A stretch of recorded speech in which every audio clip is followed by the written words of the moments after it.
opción. La de ahora y la de ayer, y la que podría venir. La de dentro y la de afuera.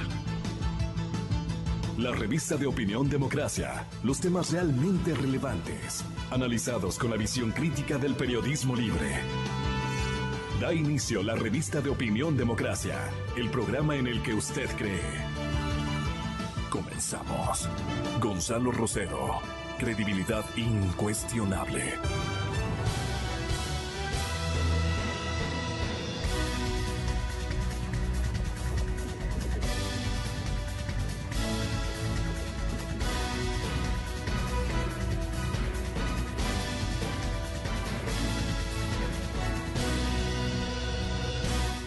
Mucho placer saludarles, estimados compañeros, señoras y señores.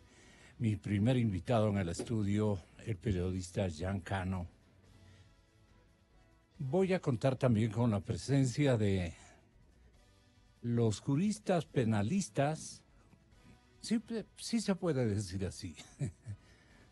Todos son juristas, todos son abogados de la República, pero los penalistas constituyen un gremio de especialización que tiene que ver con el COI. En ese código se manejan ellos. Sus conocimientos, cuando son muy bien sustentados de acuerdo al código, resultan exitosos. Aunque naturalmente los fiscales lo pueden arruinar todo. Y los señores jueces, cosa igual. La administración de justicia va a ser nuestra temática que siempre resultará aludida, porque nos encontramos en un pésimo momento, un mal momento. A los tiempos también me permití invitar para las 7:30 al ex candidato a la presidencia de la República, hombre joven, tercera, casi cuarta generación de los Bucarán, una familia que ha extendido sus aficiones a la política criolla, especialmente con sede en la ciudad de Guayaquil, durante largo trecho histórico. Abdalá Bucaram Puley a las 7:30.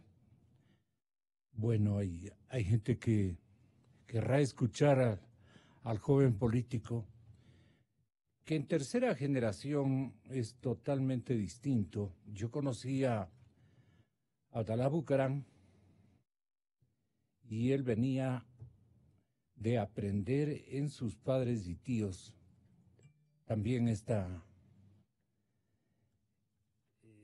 espinita política que se le clavó definitivamente en el corazón a Abdalá Bucaram. Los grupos, llamémoslos oligárquicos de Guayaquil, impidieron que Asad Bucaram llegue a la presidencia de la República. Cantados tenía los resultados muy a su favor.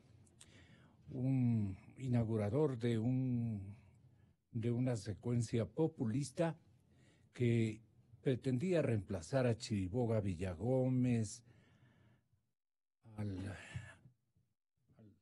Ahí nació también, en ataques mutuos a nombre de la oligarquía, el expresidente León Febres Cordero. Febres Cordero se animó a competir en política porque se hizo cargo de todas las empresas del señor Noboa padre. Bueno, es una historia y que cada uno entiende a su manera, pero la justicia social cristiana del correísta Mera, ¿entienden ustedes aquello? Es una crónica de interpretación de Plan B y que menciona que cuando se enfundó la camiseta verde flex, esto escribe Juan Cubi, muchos izquierdosos, dice él, se inocularon una fuerte dosis de amnesia. De repente olvidaron el pasado del personaje. Gracias a este olvido oportuno, Alexis Mera se convirtió en el nuevo artífice de la jurisprudencia oficialista. Y así pudo diseñar un esquema de leyes fascistoides que imperaron durante el Correato y que desgraciadamente perduran hasta ahora, viniendo de donde venía. No podía haber sido de otra concepción, no podía hacer otra cosa. A la luz de las últimas revelaciones del caso de Brecht, es imposible no pensar en Alexis Mera. Es imposible pensar que Mera también jugó un papel importantísimo en el esquema de sobornos montado por esta empresa. Verónica Rosero estaba justamente aludiendo, si me pasa esa prensa, la buena, la de todos los días, a la que nos debemos y nos pertenecemos. Bueno, a la luz de las últimas revelaciones, la crónica de Berito, la crónica de Verónica, sí, estaba bastante bien nutrida de elementos en los que se señala al resbaloso Alexis Mera con responsabilidad, porque qué buen resbaloso, que un titán para resbalarse de un montón de procesos que han transcurrido en los últimos años, pero él intocable, intocable. Alex Mera, o Alexis Mera, fue secretario jurídico en la presidencia de Rafael Correa. Ahora dice que es inocente de todo lo que le acusan.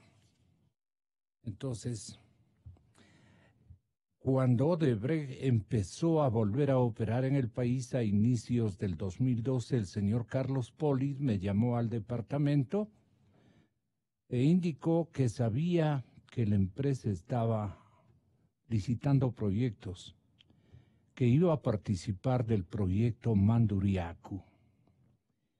Y amenazando como siempre era su forma de ser, indicó que si la empresa no le pagaba, no admitiría los informes necesarios para los procesos de licitación y requeridos durante la ejecución de las obras. Un extracto de una crónica del diario La Hora de esta mañana. Amenazando como siempre era su forma de ser, indicó, repito esto, que si la empresa no le pagaba, no admitiría los informes necesarios para los procesos de licitación y requeridos durante la ejecución de las obras. Me solicitó el monto en la época y me pidió, dice este brasileño, $6 millones. ¿Se imaginan lo que es eso? $6 millones. Una cifra muy cómoda, ¿no? Para estos brasileños que venían con toda una batería de dinero norteamericano a comprar conciencias en todos los países de América Latina y lo lograron en todas partes. Me solicitó el monto en la época de $6 millones. Decidimos arreglar caso a caso. A medida que fueron ganados los proyectos, debíamos ir pagando. De esta forma quedaron arreglados los montos de todos los proyectos que ganó la empresa en Ecuador. Manduriacu. Ahí le dejamos un bachecito para que asocie la ciudadanía que nos escucha quienes están embarcados en Manduriacu. No deben poder dormir este momento. Manduriacu. Daule Vinces. Fórmese acá. Los de Daule Vinces. Fórmense acá. Los de la refinería del Pacífico aludida en últimas horas. El acueducto de la refinería, el poliducto, etcétera, etcétera. Fue realizado primero un pago en efectivo de $6 millones el segundo un pago de $4.100.000 y un tercero $1.700.000 en cuotas offshore. ¿Cómo entiende mi compañero periodista? Con la más cordial bienvenida para el penalista Gonzalo Silva y el periodista Jean Cano. ¿Cómo entiende el periodista esta denominación que se han inventado, no? En cuotas offshore. Fuera, Claro, depositadas afuera. claro. Depositados los premios afuera. Fue realizado primero un pago en efectivo de 6 millones, el segundo un pago de $4.100.000 y $1.700.000 en cuotas offshore. Por eso es que las obras encarecieron tanto, doctor Gonzalo Silva. Muy buenos días. Un alcance tal vez a este miramiento periodístico del diario La Hora. Gracias, licenciado, por la invitación. Un saludo cordial al señor periodista y a la ciudadanía. Mire, en el campo penal existen dos principios fundamentales como filosofía. Averiguar si el hecho ocurrió y si el hecho ocurrió puniblemente. Esta es función exclusiva y excluyente de la Fiscalía General. Constitucional, a través del Código Orgánico de la Función Judicial, cuanto del Código Orgánico Integral Penal. Y nadie puede interferir en su función, llámese interna el Consejo de la Judicatura o externa cualquier ministro de Estado o funcionario ejecutivo. No puede, no debe. Así nos roben alevosamente, doctor, como ha ocurrido. Para esto está la Fiscalía, para investigar. ¿Pero qué fiscalía? Si eran Bueno, pues entonces... fiscales propios, trabajaban con fiscales propios. Usted sabe el recorrido ¿Y terrible. esto ha variado? No, pues por eso aspirábamos No ha que usted variado. sea el fiscal general de la República, pero no participó. Gracias, Gonzalo. Porque las reglas de juego cambió el Consejo de Participación Ciudadana. Él es el responsable de todo esto. Se advirtió... ¿Mandado por quién? Mire, yo le excluí a mi gran maestro y distinguido señor como es Julio César Trujillo. Yo le excluyo a él. A él lo pusieron a un lado. Así de fácil. Porque la idea del doctor Julio César Trujillo fue, y así lo hizo públicamente, de que para ser fiscal general, debe reunir requisitos más que los normales, en razón de que se trata de uno de los funcionarios más connotados del país. Importantísimo. Importante. Dijo que debe someterse a las pruebas del polígrafo, la verdad, examen toxicológico, psicológico y psiquiátrico y de patrimonio. Esta es una de las mejores formas de evaluar a una persona en el campo actitudinal, para saber quién es este hombre que va a participar. Hablo en género, ¿no? No, lo desplazaron. Dijo después también de que los 50% restantes se acreditarán con una evaluación sobre su proceder o planificación para el comportamiento como fiscal general. Cambiaron y pusieron 20 puntos para un examen escrito, 20 puntos para una exposición oral y 10 para la calificación o valoración del examen del campo oral. ¿Cómo puede un candidato a fiscal general someterse a una prueba escrita y sobre 20 puntos? Es un absurdo. Debe preguntársele a través de un cuerpo colegiado extremadamente calificado sobre cuál ha sido su comportamiento y cuáles son sus planificaciones estratégicas y metodológicas para la institución y la institucionalidad de la Fiscalía General. Estos son manuales. Y entonces, como se desplazó esta posibilidad, muchos abogados en el campo penal, especializados en el campo penal, dijeron, no. Me voy a someter a una prueba escrita para que me pongan 5, 4, 3, por favor. Y me conviertan en un verdadero perdedor ante la faz ciudadana, en una burla ante la ciudadanía, pues prefiero no presentarme. Ese fue su caso, Así, entonces. así es exactamente. Gracias, doctor. No, yo le pedía que le explique a la ciudadanía porque alguna vez yo le monitoreé su aspiración, su intención de presentarse con todo derecho como abogado de los tribunales de justicia para el cargo de fiscal general de la República. Habría usted sido un excelente fiscal, me parece, por lo que le conocemos y por su participación en un sinnúmero de procesos, especialmente de fiscalización a los regímenes de estos últimos años, a sus actores más que todo, Muchas gracias. y a los Pablo. casos que se han venido dando. Pero vea, doctor, y colega periodista, voy con usted, Jean. Aquí está el señor José Concienzao Santos, con testimonio anticipado, aludiendo que el señor don Alexis recibió los siguientes pagos: 6 millones, 4.100.000 dólares, 1.700.000 dólares, cerca de 13 millones de dólares. Pasamos los 13 millones de dólares. Este numerito 13 ha sido una constante, Sí, ¿no? Sí. Ha sido una constante. Yo le tengo miedo al 13. Sí. Le confieso. Súmele Sí. 500 más nomás que no se Sí. reciben todavía. Yo diría 400 nomás.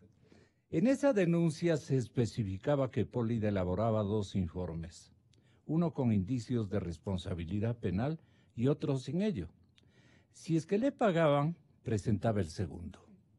Esto ha explicado el señor presidente de la Comisión Anticorrupción. Esto sí conoce mi noble compañero Jean Cano y nos va a explicar su punto de vista. ¿Quién ha sido Alexis Mera el resbaloso? Buenos días, Gonzalo, gracias. Buenos días, Saludemos doctores. al doctor Román. Doctor Bienvenido, Ramiro. doctor. Gracias. Que también es parte de la Comisión Nacional Anticorrupción. Mire, lamentablemente aquí se están nombrando a personajes que tuvieron una incidencia fundamental en el funcionamiento de la justicia durante el correísmo, en especial el doctor Mera. Y digamos, ya nos sorprende tanto el hecho de que se lo vuelva a nombrar al señor Mera, porque esto de la información del caso Odebrecht ya fue publicada el año pasado. Entonces es como que se está reciclando las noticias, pero Sí. me parece muy bueno, porque se insiste de nuevo en el punto fundamental, que es la falta de capacidad de este gobierno y de las instituciones que han nacido con el Consejo de Participación Ciudadana Transitorio para combatir la corrupción. El doctor Mera está, como ustedes bien saben, involucrado en todo este carteo electrónico vía correo electrónico, en donde pues se determinó que había presión a los jueces y donde había participado incluso supuestamente, pues todavía es supuesto porque no hay una investigación concreta, incluso la secretaria jurídica actual, la doctora Pesantes, Gustavo Yalc, Rafael Correa, Alexis Mera y otras personas más. Hay amplios reportajes, incluso en este programa de Patricia Poleo de Miami, Sí. que trabaja en Miami. ¿Y por qué es importante destacar esto? ¿Qué recogió ella para asociarlo mentalmente? Sí, bueno, hay... ¿Qué investigó ella, más bien dicho? Los correos, es Sí. decir, un poco fue atando las fechas, y aquí también hicieron ese trabajo, ¿ah? Sí. Fue atando las fechas de los correos y los contenidos con lo que sucedía con los procesos judiciales. Entonces, esas investigaciones todavía no avanzan en el país. Y lamentablemente, pues hay un lastre que viene arrastrando la función judicial de falta de independencia, de poco combate a la corrupción en el alto nivel y en el pequeño nivel, porque en el usuario del día a día también todavía existen hechos que alarman al usuario común de la justicia. Así es. Entonces, pues lamentablemente lo que tenemos es más de lo mismo, como decía, digamos, un poco el doctor Silva. Entonces, tenemos un hombre que fue muy importante para el correísmo, que fue básicamente el mentor de algunas de las acciones en el ámbito jurídico y político en el correísmo, y lamentablemente el señor todavía sigue libre. Campante. Claro, la fiscalía y la justicia todavía no ha visto, pues pese a las evidencias, no ha visto méritos suficientes como para incluirlo en investigaciones, lo cual es una es una insensatez, digamos, ¿no? De la justicia que ¿Y todavía cómo- tiene esos cómo- rezagos de correísmo. ¿Cómo se ganan los fiscales en el recorrido periodístico que usted ha realizado, el señor Mera? ¿Cómo se ha ganado a los fiscales? Según las investigaciones, Hombres y mujeres, ¿no? claro, según las investigaciones que han hecho varios organismos de derechos humanos, también lo que ha demostrado la Comisión Nacional Anticorrupción, y las denuncias incluso a organismos internacionales como la ONU, es básicamente las personas que están en el control del Consejo de la Judicatura, en las oficinas que tienen que ver con sanciones. Recordemos cómo mediante la figura del error inexcusable sacaron a más de 300 jueces, más de 300 funcionarios judiciales. Entonces, no les gustaba lo que hacían o fallaban a favor de sus opositores políticos y les cortaban la cabeza. Claro, no literal, ¿no? Pero los votaban. Entonces, incluso hay ¿Y una cómo demanda, hay funcionaba una este demanda invento pendiente. jurídico? Hay una En demanda. homenaje a los chicos jóvenes universitarios que están abrigando la profesión de juristas. El error inexcusable era, bueno, aquí obviamente los doctores van a ser mucho más precisos que yo, pero era básicamente una figura que era discrecional, en donde la autoridad decía que había actuado pues de una forma equivocada y simplemente lo retiraban del puesto. Esa persona es la que está mencionada en estas noticias últimas sobre el caso Odebrecht y la supuesta coima. Es que viene, doctor Román, con mi saludo cordial y de bienvenida, viene el señor Mameri, ¿no? Don Luis Mameri. Este es más importante que el anterior, el que sigue vigente en los anales o en la plana mayor de la empresa brasileña Odebrecht, el que nos acompañó como presidente. ¿De qué será? Pues presidente del ente corruptor en Ecuador. Por supuesto. Mameri, en cambio, era de América Latina. Este venía desde Chile, Lima, no sé dónde más se metió. Colombia, Venezuela, Perú, Ecuador. Venezuela. Entonces Mameri les conoce a toditos los priostes de esta instancia política que acabó con América Latina, que la corrompió en sus cuadros dirigentes en los que sus pueblos tenían esperanzas. Vea cómo está todo, putrefacto, dañado. Y entonces don Fidel se enamoró pues de esta franquicia, ¿no? Y la fue a repartir, como suelo decir, en Sao Paulo. Lo citó a toditos. Ahí estuvo el nuestrito. Ahí también estuvo él. Entonces vino con la franquicia y esto funcionó a las 1000 maravillas. Pero lo que quiero que tengan la bondad ustedes de escuchar es lo que don Luis alude respecto a los pormenores sobre dineros que Odebrecht entregó nada más ni nada menos que a Jorge Glass para casos de testaferrismo. Y claro, lo vio su cuate amigo de juventud, El presidente Correa lo vio y dijo, con él me voy. Escogió pareja y vio que el que le quedaba súper bien para sus despropósitos era el actual ex vicepresidente de la República que está en Cana. Entonces, Mameri viene a los tiempos y aclara situaciones y dice contundentemente lo que aquí tenemos en grabación. Anexo se refere a 2 ajustes realizados com o senhor... Un poquito mezclado con portugués, pero es fácil entender.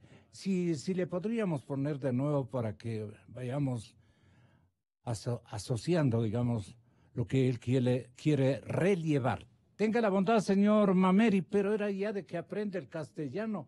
¿Cómo es que les persuadía tan fácilmente a tanto bribón latinoamericano? Anexo se refere a 2 ajustes realizados com o senhor Alexis Mera, na época secretário jurídico da presidência do Equador. O primeiro, referente a um projeto executado no passado pela companhia, isso aproximadamente em 2007, 2008, de um projeto chamado Hidroelétrica São Francisco, neste caso envolvendo o ajuste de 1,3 milhão de dólares, e um segundo ajuste, sem assim um projeto específico, voltado para, segundo o senhor José Conceição, evitar represálias contra a companhia, como aconteceu no passado, de 3,5 milhões de dólares. No ano de 2010, eu designei José Conceição como diretor superintendente do Equador.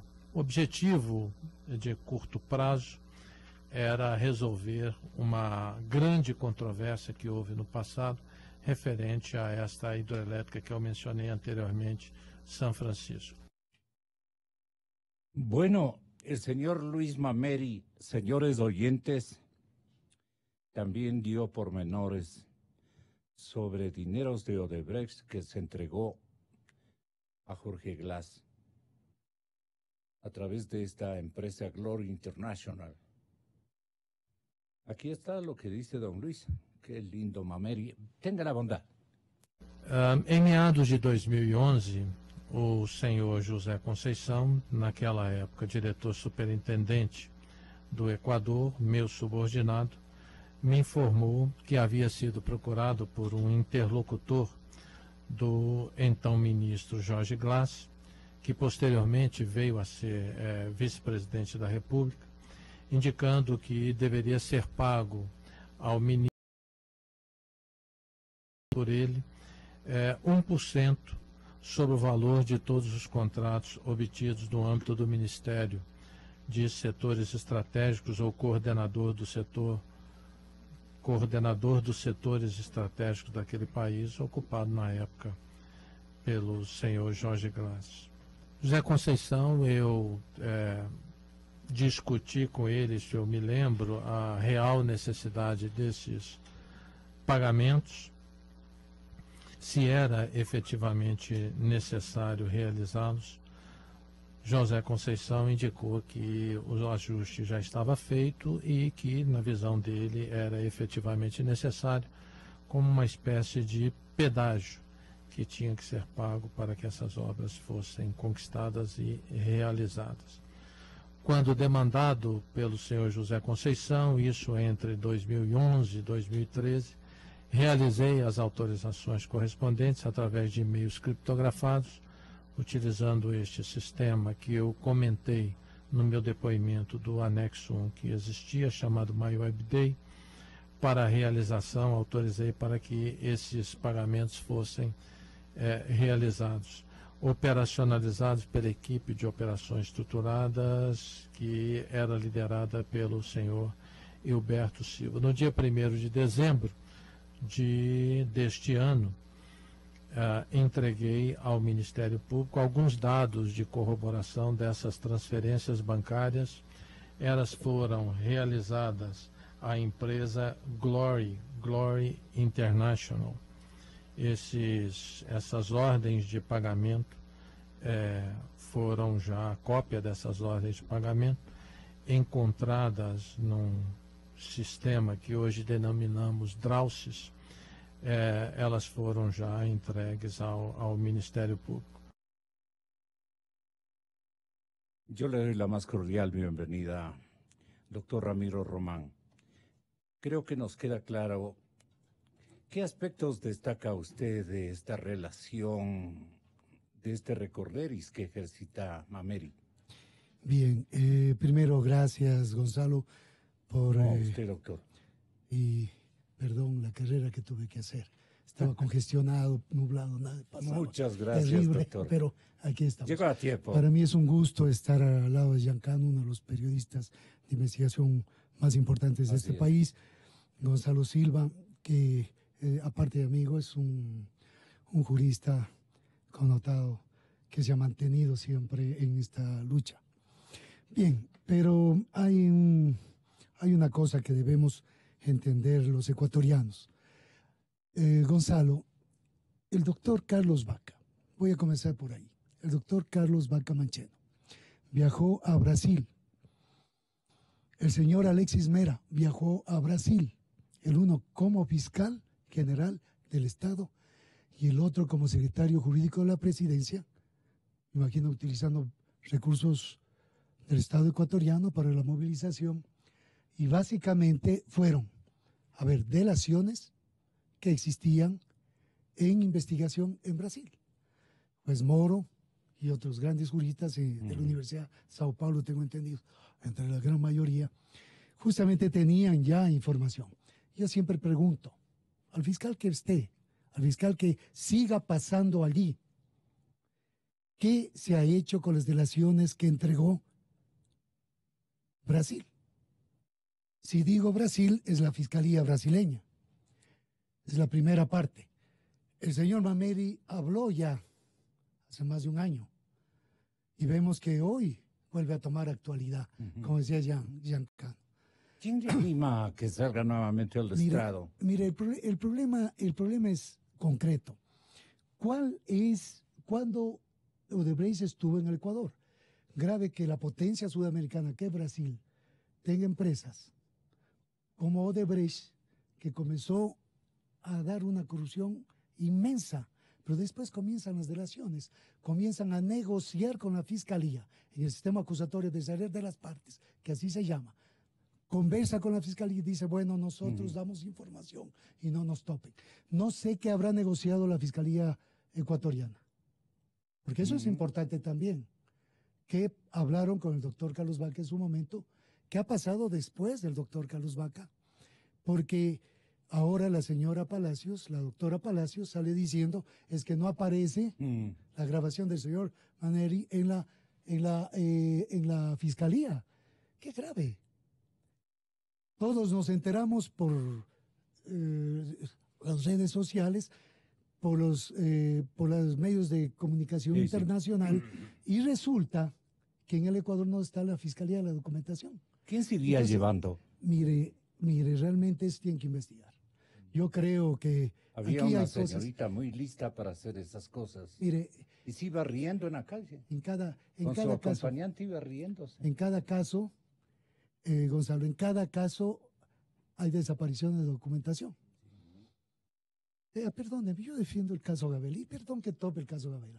Desapareció lo que había enviado el Comité Interinstitucional cuando se señaló nuevamente domicilios diciéndoles qué fue, dónde está la documentación.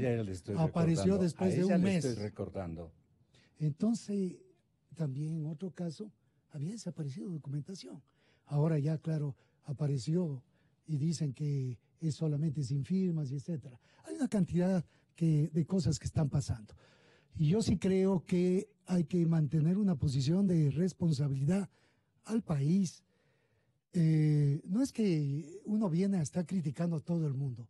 Lo que pasa es que cada funcionario tiene que cumplir su función, pues. La Fiscalía tiene la obligación jurídica de investigar, punto. 195 de la Constitución es clarísimo. Nosotros no tenemos por qué darnos tanto la vuelta si el COVID nos repite lo mismo que dice la Constitución. y le dice qué es lo que tiene que hacer el fiscal. Y frente a esas posiciones de obligación jurídica que tiene la Fiscalía y del funcionario que esté en la Fiscalía en su momento, lo único que creo yo es de que en este caso Odebrecht, en San Francisco recibieron 20 millones, pues, y el señor Glass estaba de ministro de Recursos Estratégicos. Por eso el señor Mameri dice que después es vicepresidente de la República. Se le entiende muy bien, el portugués no se cambia mucho al español. Pues. Entonces, ¿cuál es el fondo de esto? El fondo de esto es que recibieron dinero, habría que averiguar bien y cada vez repito, ¿por qué no siguieron investigando a lo de Brecht? Ahora se acuerda Fernando Callejas, el asambleísta. Perdóneme, estaba Juancito Pérez antes, en el 2011. Él estaba de fiscal general. Con todo el respeto. ¿Qué ocultó yo solamente, mire, en el 2011, vaya viendo usted quiénes están de fiscales generales.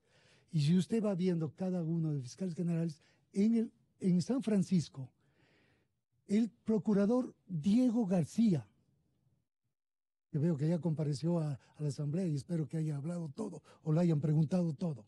Resulta que hace la conversación con Odebrecht, se pone de acuerdo, nos entregan 20 millones de dólares, el señor Glass está de ministro de Recursos Estratégicos y terminamos clarísimos en algo para que regrese Odebrecht porque tiende a reparar el daño que hizo al Ecuador.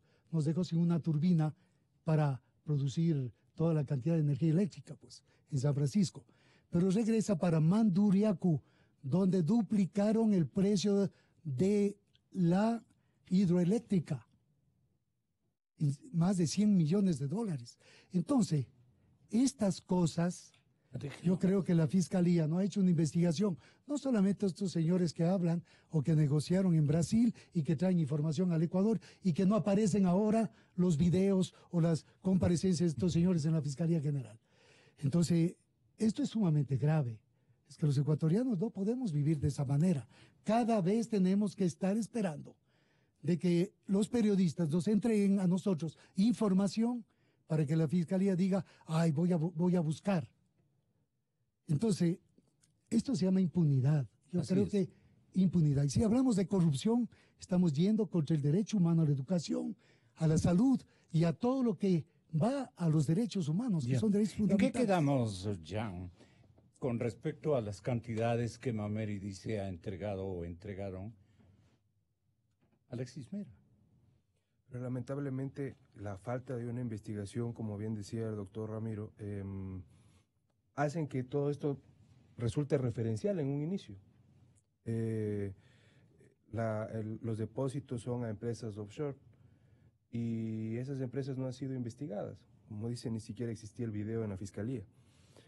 Esto demuestra, mire, yo creo que hay que, a veces la noticia nos provoca siempre un poco hablar más del caso antes que tal vez del contexto. Y mire, lo que estamos viendo es que la consulta popular donde se determinó el cambio del Consejo de Participación Ciudadana, donde el ecuatoriano básicamente lo que quería era que no venga un gobierno como el de Correa, que marcó básicamente la ruptura entre Lenín Moreno y Rafael Correa, pues fue una victoria como una desgracia. O sea, es la victoria como desgracia. Porque mire, ha pasado ya un año de la consulta popular y estamos discutiendo sobre los mismos temas. Entonces, hay una crisis política, hay una crisis en la justicia. Mire, el Consejo de Participación Ciudadana transitorio nombró a la señora María del Carmen Maldonado para el Consejo de la Judicatura. Bueno, ella va a ser la presidenta. Lamentablemente. ¿Pero sí sabe el parentesco? Así leí en redes sociales a periodistas como Cristian Zurita, con la esposa del presidente Lenín Moreno, que salen emparentadas por ahí. Pero mire, más allá de esos nexos familiares, creo que hay cosas. No es así de decir. Si a eso se le acompaña con hechos que son más contundentes, más visibles y obviamente absolutamente comprobables. Mire, hay un par de videos en YouTube de la señora que es ahora presidenta del Consejo Nacional de la Judicatura, en donde ella presentó en el 2013 el premio Lenín Moreno Garcés a los derechos humanos desde la Corte Constitucional cuando era jueza constitucional. Bueno, esa es una apología, es poesía para la Constitución de Correa.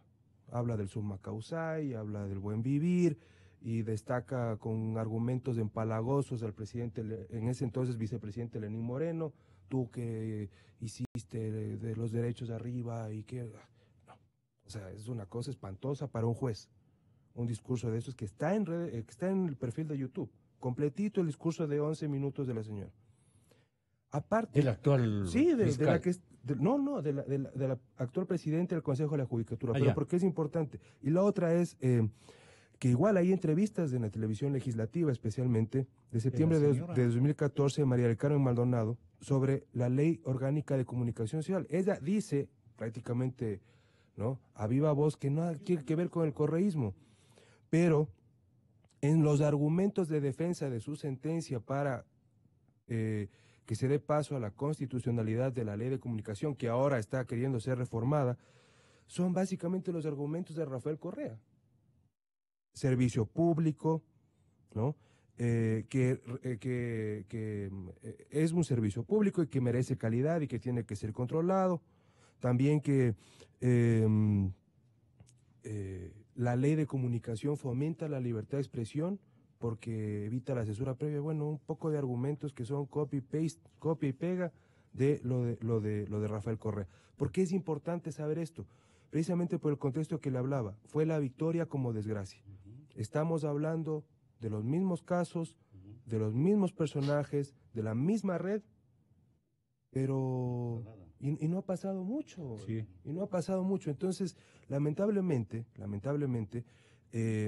cada vez existen más argumentos, más peso para un par de cositas pequeñitas.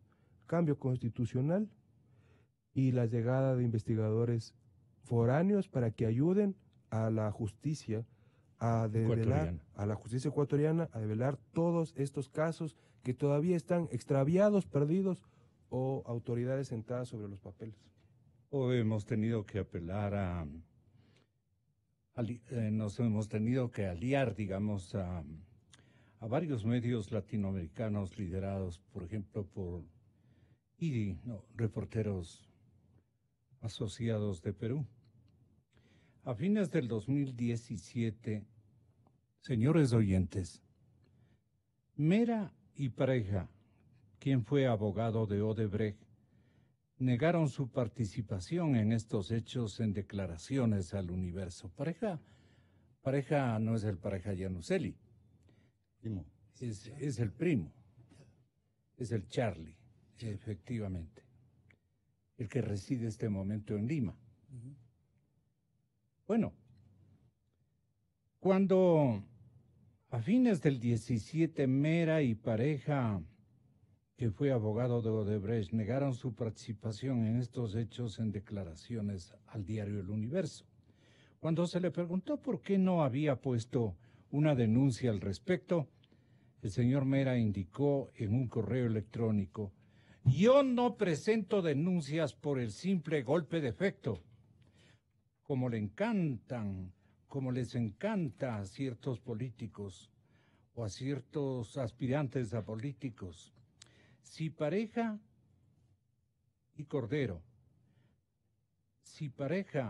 Cordero, más bien los dos apellidos son de él, si Pareja Cordero ha negado que pidió dinero a mi nombre, no lo puedo denunciar solo porque lo afirma un delincuente como Concienciado Santos.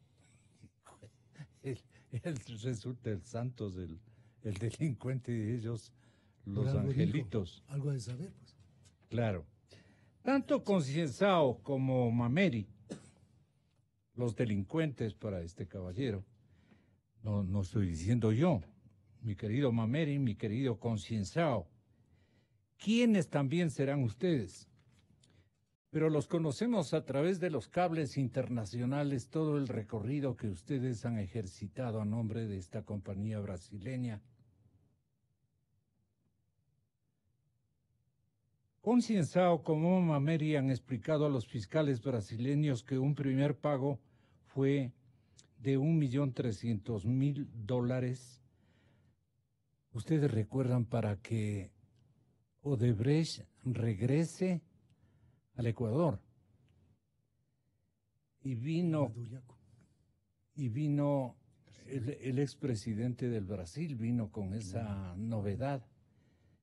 Y fue recibido con todos los honores como coideario de excelencia por el presidente Correa. Tanto Concienzao como Mameri explicaron esto. Primer depósito, $1.300.000 para que retornen. Posteriormente se realizó otro pago de $3.5 millones como una especie de protección para no tener problemas con las obras que estaban desarrollando en el país. Incluso, Concienzao señaló que al inicio Pareja le pidió 5 millones, pero que luego quedaron en 3.5. Mameri testificó que Concienzao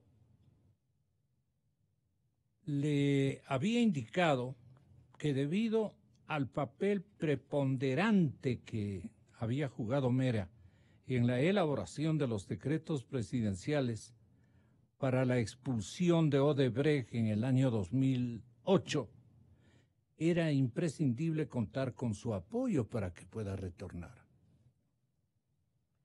Ahí recibió un codazo él de parte de Correa. Y de tú también, ¿cómo serían esas tertulias horrorosas? Mafiosas. Pese a presentar los depósitos, Concienzao admitió que nunca se reunió con Mera, como sí lo hizo con otros funcionarios mencionados en sus testimonios. Por ejemplo, el entonces contralor Carlos Polit o Ricardo Rivera, el tío del entonces vicepresidente Jorge Glass. Este diario El Universo, pidió una entrevista a Mera.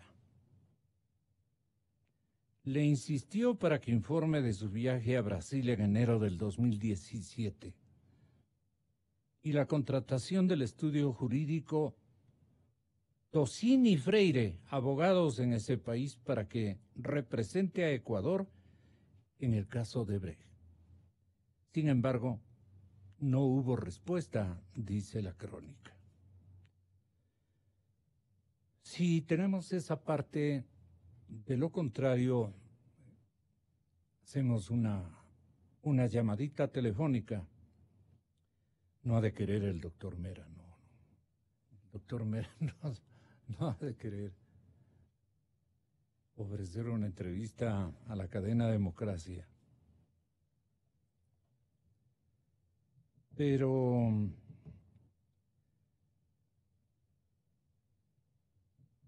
hay una colaboración donde hay una inclusión de videos de ejecutivos de Odebrecht.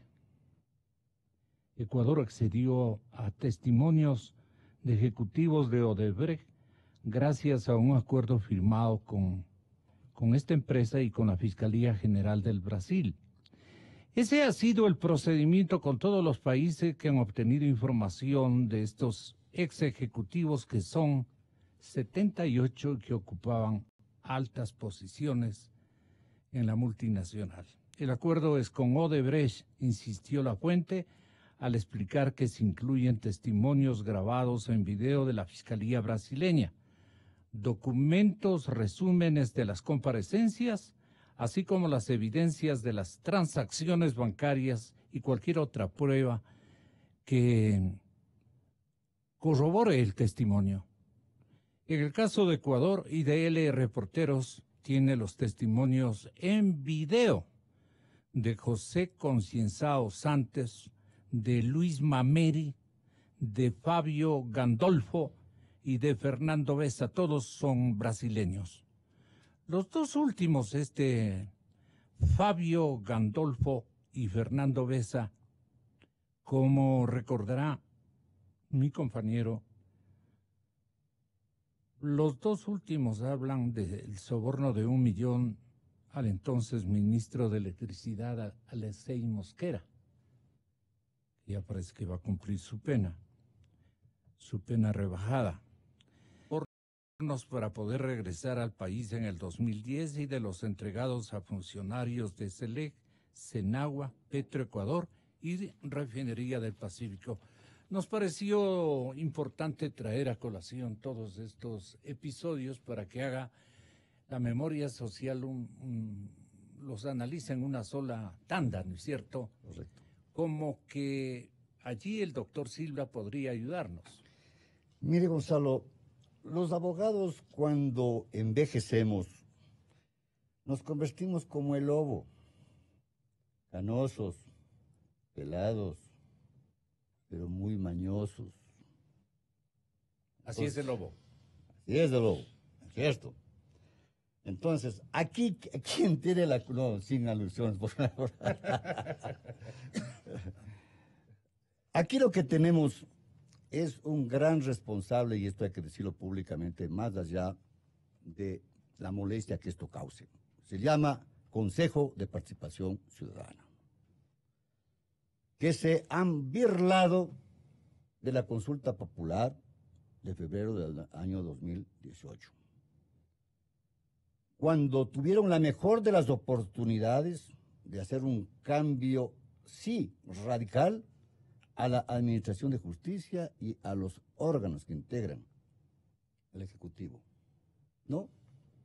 Se preocuparon de evaluar a los devaluados, he dicho, y para este efecto se tomaron 6 meses. Encargaron a las funciones más importantes de la función judicial, llámese Fiscalía, encargaron. ¿A quién? ¿A quién dijeron de que era el mejor puntuado? Cuando proclamaron de que todos los concursos anteriores eran mañosos. Entonces, a uno de los amañosos concursos, del producto de estos concursos amañados, le eligieron. Luego encargaron defensor público, defensor del pueblo, consejo de la judicatura, consejo electoral, etc. Entonces, no ha habido una coordinación institucional que es indispensable para ¿qué? Para la investigación de los hechos o de los delitos, para que no se sometan al mejor ejemplo de la corrupción, la impunidad. Esto ha pasado. Entonces, ahora nos abocamos a que recién tenemos un consejo de la judicatura, recién. Le han cuestionado de lado a lado. Y sigue cuestionándose este Consejo de la Judicatura. El anterior encargado del Consejo de la Judicatura fue un verdadero desastre, más allá de lo que digan. Averigüe usted a quienes estamos en este trajinar diario. El movimiento judicial sabremos y sabemos decir lo que conocemos. ¿Cierto? ¿Qué conocemos? Muchos de los jueces y fiscales que los hay y de primera calidad no pueden hablar, no pueden decir, pero tienen una voz que puede expresar y públicamente, gracias por su invitación, Gonzalo, para decirlo, cómo destruyeron a la Administración de Justicia. Los anteriores, cuanto los encargados. Y ahora vamos en búsqueda de un tercer eslabón, a ver qué vamos a hacer, ¿no es cierto? Habría que averiguar qué planificación tienen. Porque ya para ir al Consejo de la Judicatura tienen que tener una planificación. ¿Cuál es la planificación que han preparado para este eslabón tan importante que va a manejar la señora Andrade, la doctora Andrade, perdón?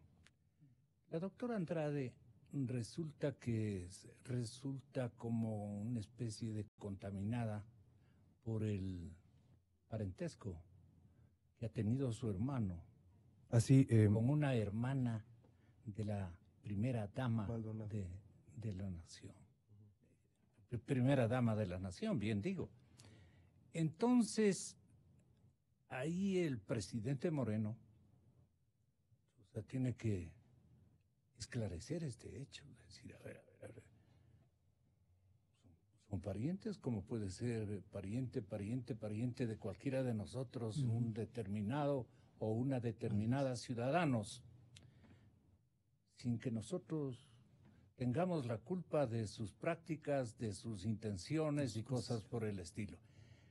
Pero que venga a decir la señora presidenta, ya nombrada, ¿cómo será eso de que nombran? Dice, la señora Andrade va a ser la presidenta, así nos... La señora Maldonado, perdón. La señora Maldonado va a ser presidenta. Eso está dicho. Eso está resuelto. ¿Por obra de qué circunstancias? ¿Quién designa previamente a la presidenta? ¿A través de qué acciones? Chan, si usted fuera tan amable, nos esclarece este capítulo, porque aquí puede estar, digamos, el volumen de impunidad más grande que va a construir durante un ciclo más o menos significativo esta señora presidenta de la comisión, que dice, yo no he participado bajo ningún punto de vista ni me he asomado, digamos, al ciclo ese, ¿cierto? Al ciclo donde ella alega no haber sido. Y no es así, pues usted, periodista de investigación, dele razón a mis oyentes. ¿Cómo debemos nosotros conjeturarle? ¿Perdón? El audio, sí. No pertenecí ni pertenezco a esa década nefasta de opresión y de corrupción. Mi visión será hacia adelante. Eso es mentira. Eso es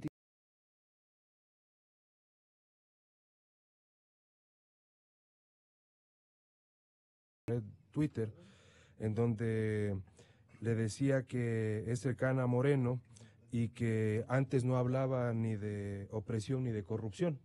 Claro, cuando estaba en el periodo cuando era juez en el periodo de él. Pero claro, por supuesto, Cristian Zurita, el periodista de investigación también, dice que escribió hace un día, María del Carmen Maldonado debió contarle al país la estrecha relación familiar que mantiene con el presidente Lenín Moreno y su esposa.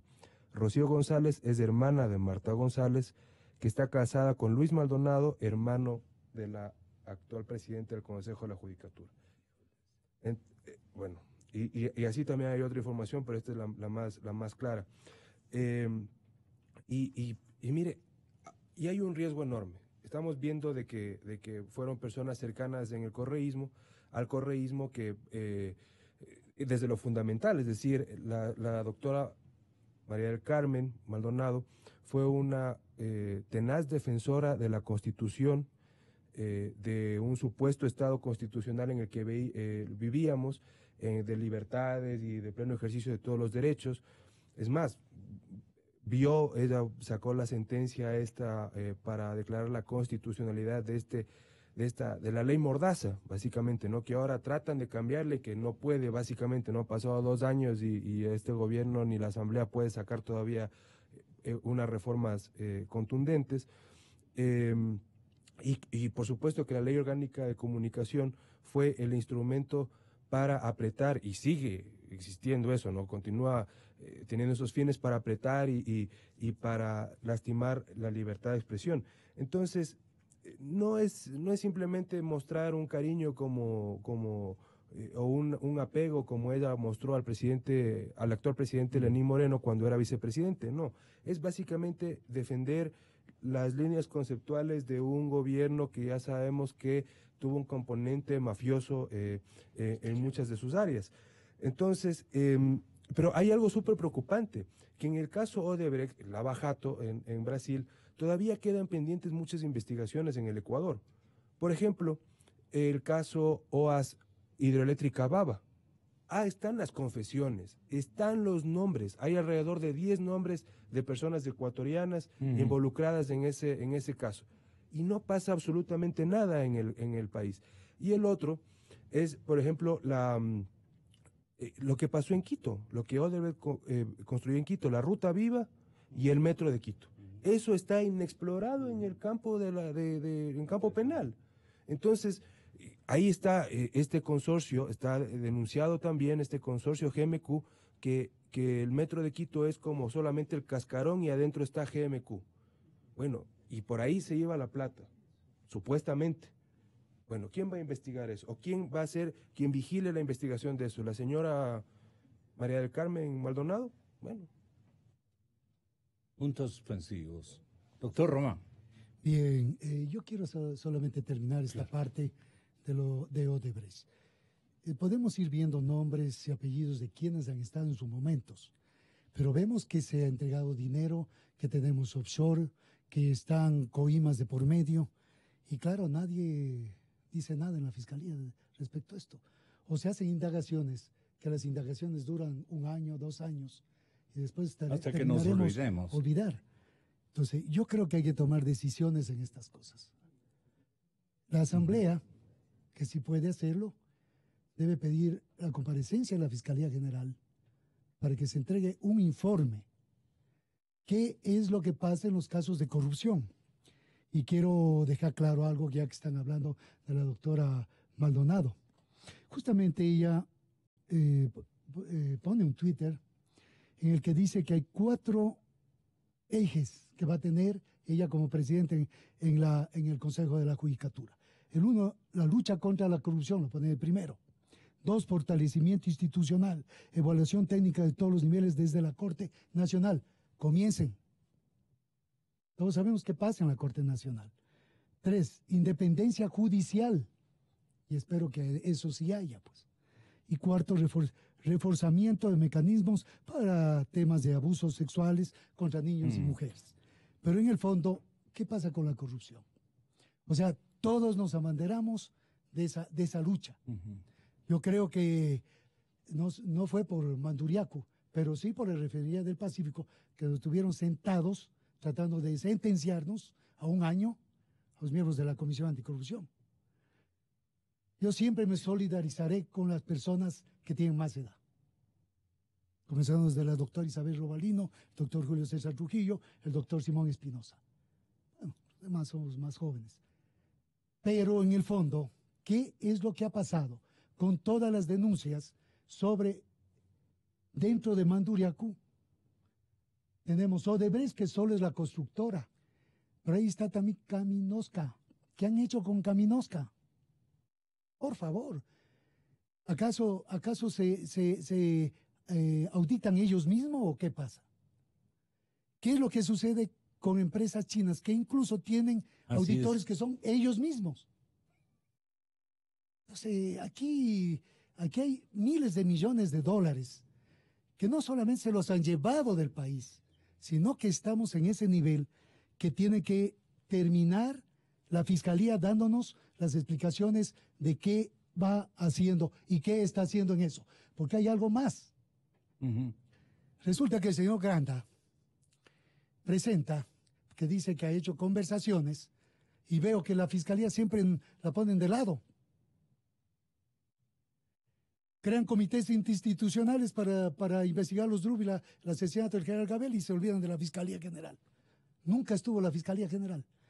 En este caso, resulta que aparece todo el mundo dando rueda de prensa y no aparece la Fiscalía General, pues. Si la Fiscalía es la que tiene que investigar, señores. Así de sencillo. Entonces, creo... Pero ahora es para guardar esa denuncia.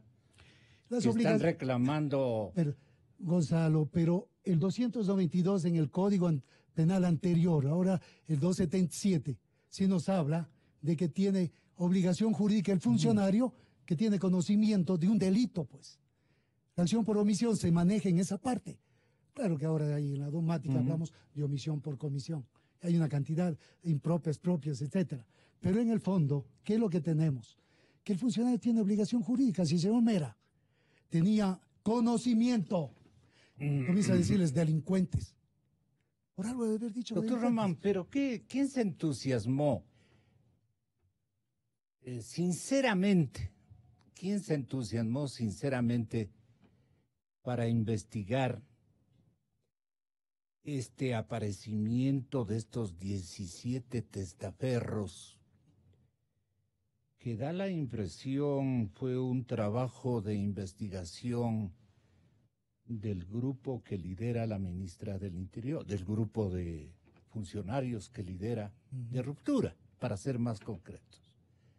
Pero eso ya lo denunció Fernando Villavicencio Porque hace año y después medio. yo caigo en Pues ya cuenta que tenemos esa Iván investigación. Granda es parte de Ruptura.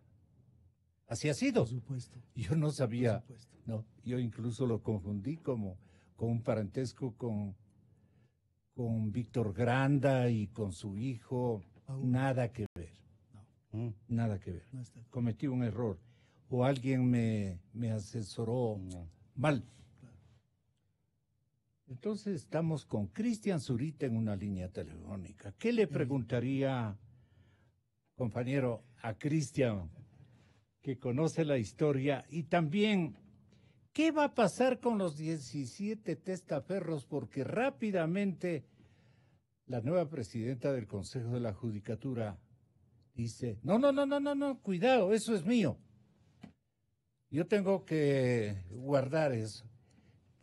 Claro. Cristian está en línea telefónica. Lo que pasa es que nos puede dar luces. Cristian hizo una investigación muy buena y es muy reciente sobre el caso Odebrecht y la relación con el secretario, el consejero de Lenín Moreno, Santiago Cuesta. Entonces, sería muy bueno que él pueda explicar ahora un poquito de eso. Súper interesante. Compañero Cristian Zurita, bienvenido, muy buenos días. Perdone por la molestia. No, muchas gracias a ustedes, muy gentiles. Gonzalo, Jan, doctor. También está aquí. Un placer, muchas gracias. Bueno, nosotros hace poco habíamos justamente publicado las relaciones de quien fue el secretario del Agua, Carlos Andrés Bernal Alvarado, justamente con el tema Odebrecht. No se había mencionado, no se había hablado de la relación que Carlos Bernal Alvarado tiene a través de su esposa con Santiago Cuesta. De lo que nosotros entendemos es que a mediados del año pasado la unidad de análisis financiero entregó un informe bastante detallado de cómo aumentaron los ingresos en las cuentas personales de Carlos Andrés Bernal Alvarado y de su esposa. Eso pasó a la fiscalía y por arte de magia ese caso se extravió. Sí, como muchos temas que han pasado por la fiscalía. Independientemente de lo que presentó la UAFE a través de la doctora Diana Salazar, es meritorio explicarle a la ciudadanía que existen dos grupos de abogados, ¿sí?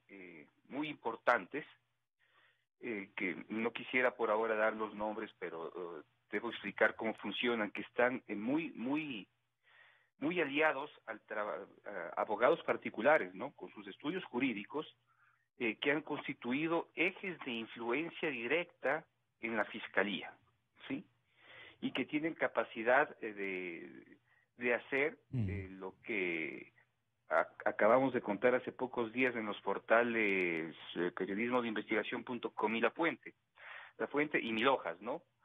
Y estos grupos de abogados tienen la posibilidad de interferir y ingerir directamente en el accionar de la fiscalía, con mucha fuerza, sí, con mucha fuerza. Entonces se han convertido, así como funcionan las mafias, se han convertido en dos grupos de alta importancia que los corruptos no entienden y cuando tienen que acceder a su defensa, pues acuden donde ellos porque efectivamente tienen muy buenos resultados.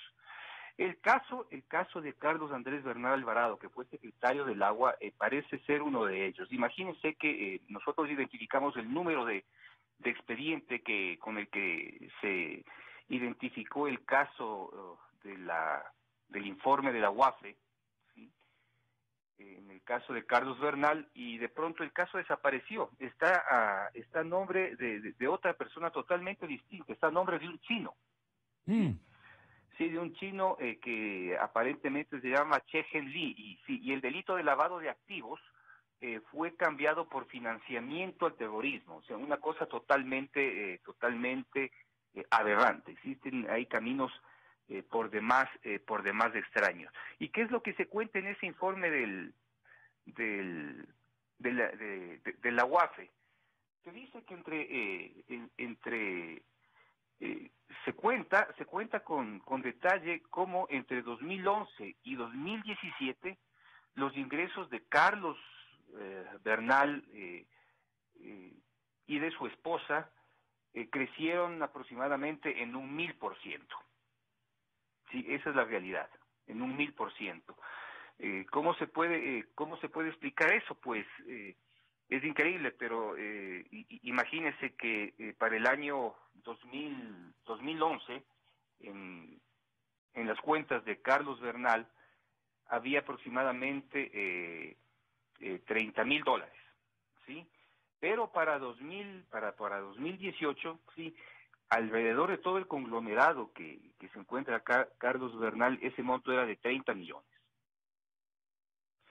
¿Sí? De por medio existen temas muy particulares, ¿sí? Por ejemplo, se identificaron depósitos de un ciudadano que se llama Raúl Enrique Andrade Galarza, que entendemos que es un manabita, sí, que aparecía como representante de una de las tantas empresas que Odebrecht, sí, utilizó para entregar coimas.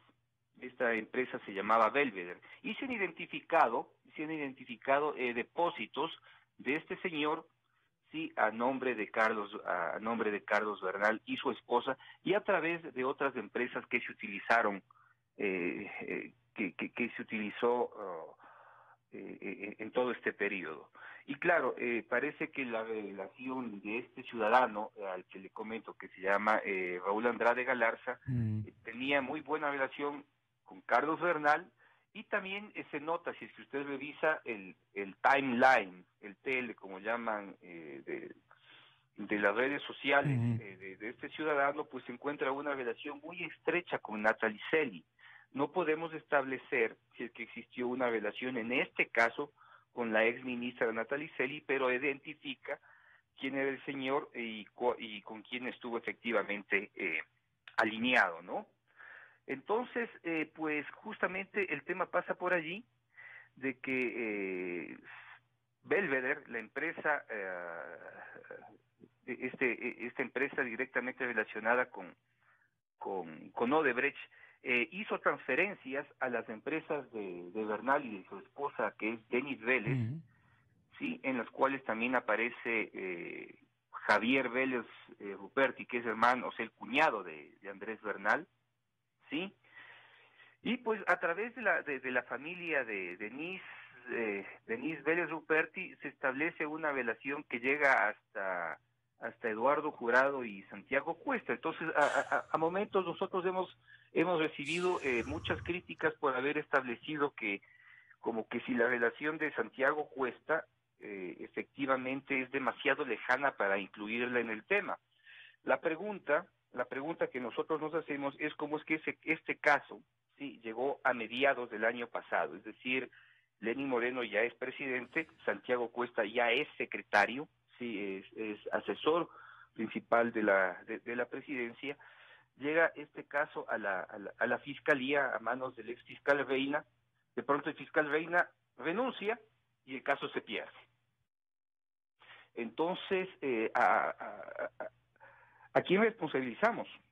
¿Sí? ¿A quién responsabilizamos? Porque de lo que nos hemos dado cuenta es que el actual fiscal subrogante aparentemente tiene un interés de sacar los casos, pero de pronto no encuentra, ni siquiera sabe si es que esos casos existen al interior o no al interior de la fiscalía. Entonces, el tema justamente pasa por ahí. ¿Cómo es que una familia que tenía ingresos tal vez medios altos, con un reconocimiento importante en la provincia de Manabí, pasa a convertirse en uno de los grandes protagonistas económicos de este país? Desde $30,000 en 2011 a $30 millones en 2018. Gracias, Cristian. Doctor Silva, compañero Giancano. Mire, Gonzalo, previo a retirarme, me preocupa es que el señor Granda, me alegro mucho que no sea familiar de Víctor ni de ellos. El señor Granda manifiesta públicamente que ha hecho una investigación y que ha suscrito unos convenios o unos contratos con todos 17 testaferros, ¿con el fin de qué? Sin duda de recuperar dineros para las arcas fiscales, que ellos eran partícipes del delito. Mi pregunta es, ¿qué hacía el señor Granda haciendo esa investigación? No es competencia de él, ya lo dijo Ramiro, es de la Fiscalía. ¿Qué hacía la UAFA también? Si es la que tiene que investigar el lavado de activos. La UAFE. Sí, la UAFE o lo que sea. Diana. ¿Qué hizo? No ha hecho absolutamente nada. Y claro, porque todo guardan en silencio. Porque la señora representante de la UAFE es directamente nombrada por el señor presidente de la República, pues. Así de fácil. El ministro de Política es nombrado directamente por el presidente de la República. Entonces no existe una coordinación entre ellos o mucha coordinación. Pero cuando el diario El Comercio se dio cuenta de esto y comienza a investigar y comienza a interrogar a abogados, que sí los hay, ¿no es cierto? ¿Qué pasa con esta situación? Entonces se apresuran, ahí sí, a comparecer, a rendir la declaración. Y cambian. Entonces, de antes colaboradores con los testaferros, ahora les denuncian. ¿Qué implica esto, Gonzalo? Implica que todos estos supuestos testaferros ya se fueron. Ya no van a aparecer. Y es carga del señor Granda, es carga de él. Como denunció, y me imagino que ya le hicieron el reconocimiento de firme y rúbrica, o ya mañana lo harán, a probar él cuál fue la participación de cada una de estas personas. Y si no lo prueban, de mandarla a la cárcel por denunciante falso, por calumnia y temeridad. Así no se juega con la justicia. La justicia es un equilibrio entre la moral y el derecho. Y esto es inmoral, todo lo que estos señores hacen, con el fin de precautelar a la corrupción y la impunidad por consiguiente. Compañero Giancano, ¿qué le queda claro a usted? Bueno, que muchas cosas están por hacerse. Mire, el gobierno... ¿Pero qué le queda claro? De esto absolutamente nada. O sea, tiene que venir un cambio mucho más radical. Mire, el presidente Lenín Moreno, según la última encuesta de CLIC, tiene un 75.5% de calificación negativa de la gestión. En el último mes cayó 14 puntos luego de la adopción de las medidas económicas. Y ahora, de lo que yo conozco, está presionando el gobierno para que salga la ley anticorrupción antes de la vacancia, ¿no? Que va a ser entre el 18 de febrero y el 5 de marzo. Pero tiene muchos errores esa ley anticorrupción. Sí, los especialistas en legislación anticorrupción del país dicen que lamentablemente eso va a ser cosa de un caso. Porque después lo que va a hacer precisamente es crear un dique para que la gente no pueda luego ayudar a las autoridades. Entonces, lo que se ve es una especie de desesperación del gobierno, de las autoridades, por tratar de salvar los Pero males. parece que el presidente tiene ya inmensas ganas, doctor Román y compañero Giancano, inmensas ganas de revelar nombres de quienes le quieren sacar del cargo, le quieren sacar del poder. Aquí se mueven las frutas, pero de una manera ya olímpica, digamos. Ya pasaron de la raya. Entonces, ¿No jugó a un chantaje el señor presidente en los últimos días? ¿Qué opinión tiene usted, doctor? Gonzalo, la institucionalidad es importante para el país. Desde No podemos vivir anárquicamente. Así es. No puede haber casos como Pozorco o Ibarra. Sí. Son cosas que debemos evitar los ecuatorianos. Pero tiene que haber decisión política de gobernar. Si el presidente de la República... ¿Le ha faltado aquello al presidente Moreno? Mire, hay una posición... ¿Qué es lo que buscó con los testaferros? Mire, dentro de los testaferros tenemos opinión de colaboración. Los testaferros nosotros conocemos en el derecho penal como que son gente que acompaña a los autores directos. Sí. ¿Qué pasa? O quieren hablar de coautorías, quieren hablar de partícipes en delitos y que ingresan desde los secundarios a investigar. Es decir, cuando yo utilizo a una persona para que me tenga cosas, para que guarde mi dinero, etcétera, o que empreste su nombre, está manejándose justamente la accesoriedad. Y yo quiero preguntar, de las 5 accesoriedades, la cogieron a la más fácil, la con limitación. ¿Qué significa eso? Que tienen que probar la culpabilidad, pues. Entonces, en derecho penales entendemos lo que están haciendo, pero en el fondo a mí me preocupa que no está la fiscalía. Mire, la doctora Diana Salazar, con el respeto que yo siempre me dirijo a todas las personas, ella ha dicho que la fiscalía es la única que investiga en los diferentes casos. Eso digo también en el caso de Gabriela. Vea, ¿no? Yo hago asuntos de análisis, nada más. La que investiga es la fiscalía, punto. Vayan a hablar en la fiscalía.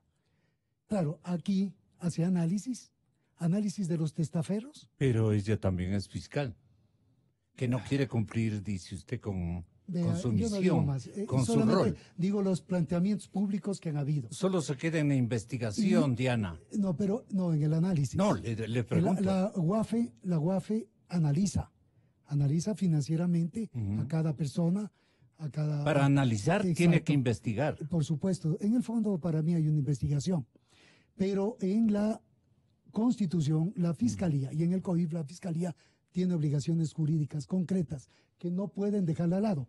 Por eso a mí me preocupa que no tomen en cuenta la Fiscalía en las ruedas de prensa, ni que tenga los datos suficientes para que se hagan las cosas. Pero también es grave cuando la Fiscalía, teniendo los datos, no hace nada. Entonces, yo creo que si terminamos un periodo de total transición, pero tiene que haber personas que hagan su función. Y dentro de la función está la investigación.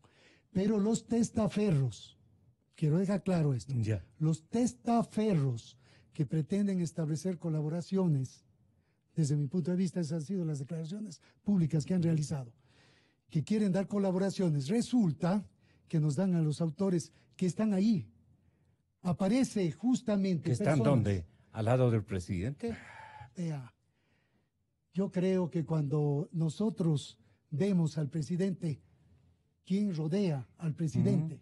Sí, yo he dicho siempre eso. ¿Cómo es posible que ha sido secretario jurídico de la presidencia el señor Alexis Mera, que tenía la obligación jurídica de denunciar cuando conocía casos de Odebrecht, viajó a Brasil y termina después diciendo, es que yo eso no sé? Es decir, aquí hay amnesia, este abogado aquí se calla, era ayudante de... Pero en el fondo existe un sistema, y eso quiero llegar al Consejo de la Judicatura y todo lo que está pasando.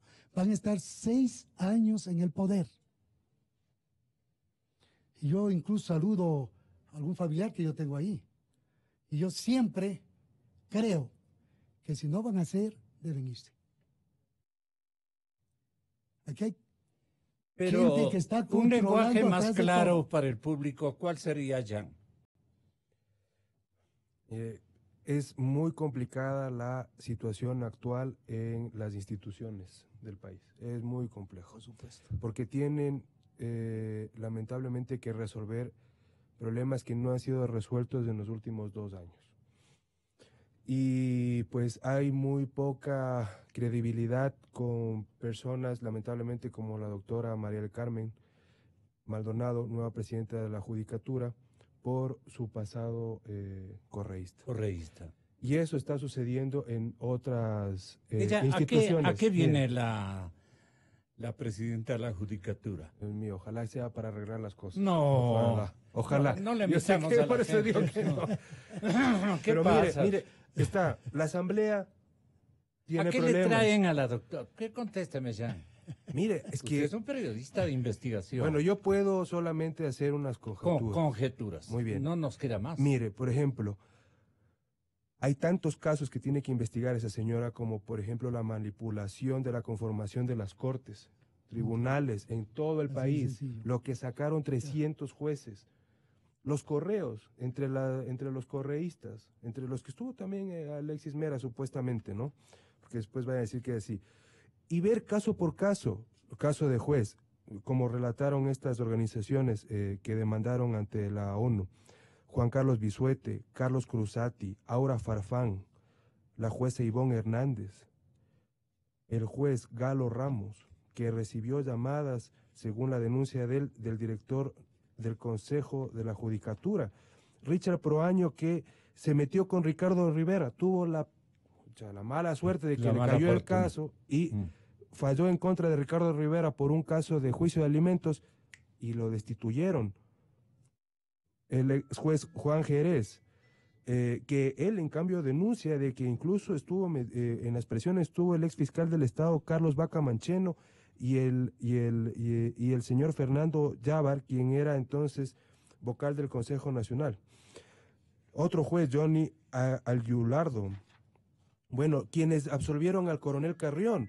Entonces todo eso está absolutamente pendiente. Mire, la Asamblea le salvó del juicio político a Gustavo Yalc con los votos del CAL. O sea, entonces no solamente es la justicia, la función judicial la que está en crisis, está también la función legislativa. Mire cómo ha caído la credibilidad de la Asamblea. El presidente está con 75.5% de calificación negativa. O sea, que estamos a punto de la muerte cruzada ya. Imagínese. Designada presidenta del Consejo de la Judicatura. Es enviada por YAL. Es pana de YAL. En un principio es parte del equipo de YAL. Ella fue parte, eso tiene que revisarse también. Entonces hasta incluso el proceso. Manejando todavía. Fue la Corte Nacional de Justicia que le propuso a ella en la terna. La impugnación que hizo Ana Cristina Vera, me parece, a la candidata, cuando era candidata María del Carmen Maldonado, fue por ser asesora jurídica de la fiscalizadora de Coca-Codo Sinclair. Esa obra que tiene unas fisuras, dicen, pero son fisuras que ya son grietas, ¿no? Y que quieren salvar ahí. Y ella estuvo detrás de eso. Los medios han publicado, la prensa de investigación ha publicado cómo ese contrato se hizo de millones de dólares, el de la fiscalizadora, con contratos complementarios. Eso fue denunciado en la impugnación. Y pese a eso, el Consejo de Participación, digo, como institución, le eligió con 2 votos salvados, ¿no? Entiendo. Del doctor Julio César Trujillo y del doctor Dávila. Y hay mucha gente que está dándole la venia diciendo que está muy bien que así haya sido elegida. Realmente eso nos sorprende. Es decir, entra con las justas, como dicen, ¿no es cierto? Como decimos, entra con las justas, pero entró. Ahora, ¿para qué? Impunidad. Qué error. Así que así comenzamos. 6 años del Consejo de la Judicatura. Yo creo que hay que estar vigilantes, Gonzalo. Lo importante es de que no solamente son los operadores de justicia, somos los abogados del libre ejercicio, pero más que nada los usuarios de la justicia, que son toda la población, pues. Y eso es lo más delicado que puede pasar, porque cuando no hay justicia no hay paz. ¿Que están esperando que haya un levantamiento ciudadano? Que se exprese en las calles y diga, no queremos que estén aquí. Entonces, yo creo que hay que tomar medidas para eso. Pero tiene que haber decisión política. Pero, el presidente ¿qué protagoniza este momento el presidente Moreno? Para mí, la caída absoluta de la Revolución Ciudadana. O sea, esto se está cayendo a pedazos. Sí, o sea, porque él no está siendo el rostro del cambio positivo hacia el país, para mí. Todo lo contrario, él está siendo el sepulturero de la Revolución Ciudadana con todos los que están adentro, pero Pero por su descuido, por su supuesto, negligencia, por Por su supuesto. desatino, Porque él, mire, falta de valentía, de liderazgo, mire, de si él compromiso se con el despega, país. usted señalaba la foto donde está la señora Joana Pesantes, ex ministra de Justicia. Bueno, entonces, ¿Cómo va a permitir el señor presidente que una pariente directísima de ser la y primera parecer, dice, dama y más todavía cuando se necesita tome y se la requiere, justicia en sus manos? se requiere algo? Y yo también estoy de acuerdo con el doctor Con Ramiro. compromisos Es más, yo veo correístas. ya un escenario muy complicado donde venga un radical de izquierda, derecha, un populista, ¿ok? Que en verdad hable contra los migrantes, contra la corrupción, contra la izquierda, y va a tener gente que le va a seguir, porque si él ofrece solucionar el problema económico primero y luego de la corrupción, entonces, o sea, va a irse para adelante y estamos para el frente con elecciones presidenciales. Correa puede insertarse de nuevo fácilmente. Es otra cosa, vea, es que es terrible. Ya Este vamos, señor vamos. el señor Lenín Moreno creo que subestima a su mayor enemigo político, que es Correa. Y lo conoce tan bien que creo que por eso no creo que lo subestima, sino que le tiene un poco de cuidado. No, ya era tiempo de que ese señor no solamente esté con un caso, el de Balda. Hoy están los dos agentes, van a la audiencia a la etapa de juicio, a juicio. Hoy empieza. Pero está parado para los prófugos, que en este caso son Romero y Correa. Oiga, y este señor hace un lobby impresionante y el Estado y el gobierno ecuatoriano callado afuera. Y se deja ganar la mano hasta con Interpol Internacional. Exacto, sí. Y no lo puede traer al Ecuador para que venga a dar la cara y enfrente los juicios. Y dé razones al pueblo de todo lo que ha hecho. Entonces yo creo que eso sí realmente es sumamente grave. No se tiene la capacidad a través de todos los personajes que están en la Cancillería, de nuestros embajadores en los diferentes lugares, para tener una interrelación con el Estado ecuatoriano que nos representa a todos, decir, vea, este señor tiene juicios comunes en Ecuador y tiene que comparecer. Interpol tiene que ayudarnos para que regrese a Ecuador. Elemental. Punto final. Gracias, Ramiro. Gracias, señor doctor. Muchas gracias, compañero. Usted, muy amable. Ahí le hice... Estamos respirando, pero bien. Bien. Hacemos lo que se puede hacer y lo que nos corresponde hacer, valientemente. Señoras y señores, vamos a atender una solicitud de réplica de Anita Galarza, asambleísta, que viene a los estudios de la cadena Democracia a referirnos su situación. Gracias, doctor. Que les vaya muy bien. Han estado Ramiro Román, Gonzalo Silva, Abdalá Bucaram, no nos contesta, pero ha estado también el periodista Jan Cano. Ana Galarza ya en cadena Democracia de cuerpo presente. Bien, tengan la bondad. Inicio de espacio promocional y publicitario.